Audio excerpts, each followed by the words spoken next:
Gumuho ang isang bahay sa Barangay San Pedro, Narvacan, Ilocos Sur nitong Sabado, August 26, dahil sa malakas na pag-ulan dulot ng Super Typhoon Goreng.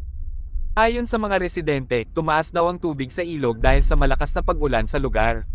Sa eksklusibong panayam sa uploader ng video na si Carso Labiel, ibinahagi niyang nangyari ang pagguho ng naturang bahay sa kanilang barangay dakong alas 3 ng hapon nitong Sabado. Wala naman umanong nasaktan sa nangyari dahil nasa ibang bansa na ang pamilyang may-ari ng bahay. Wala na pong nakatira doon kasi noong bagyong Igay, nasira na po yon. Natuluyan lang po kahapon dahil sa diretsong ulan tapos malakas na agos ng tubig, kwento ni Biel. Samantala, sinabi rin ni Biel na hindi lamang daw ang naturang bahay ang nasira sa kanilang lugar dahil sa pananalasa ng Super Typhoon Goreng.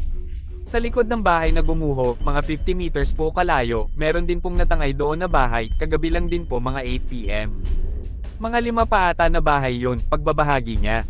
Mabuti na lamang daw at nakaalis ang mga residente sa naturang mga bahay bago mangyari ang insidente, kaya't wala umanong nasaktan sa kanila. Umalis na rin pansamantala ang ilang resident sa lugar dahil pinangangambahan na baka lumunin din ng ilog ang kanilang mga bahay. Ayon sa Pag-asa, wala mang nakataas na tropical cyclone wind signal sa Ilocos Sur. Banta pa rin ang pag-ulan sa lugar dala ng Super Typhoon Goreng.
Bumuhos naman ng malakas na ulan sa ilang bahagi ng Cagayan na kasalukuyan nasa signal number 2. Mataas din ang alon sa dagat.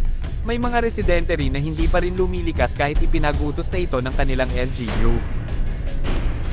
Nakahanda naman ang mga awtoridad kung kailangan mag-force evacuation. Pinasok naman ng tubig baha ang ilang kabahayan sa Apari, Cagayan. Nakataas ngayon sa signal number 1 sa bayan ng Apari. 10 bayan sa Cagayan ang binabantayan dahil sa mga banta ng flash flood, landslide at storm surge. Mahigit 400 pamilya na ang inilikas sa Cagayan dahil sa pananalasa ng Super Typhoon Goreng. Nagpaalala naman ng Batanes LGU sa kanilang mga kababayan na huwag bumiyahe sa dagat. Wala na ring biyahe papuntang Itbayat Island. Tuloy naman ang biyahe sa Sabtang Island na mahigpit na binabantayan ng Coast Guard. Nakaranas naman ng pag-ulan ang San Narciso, Zambales.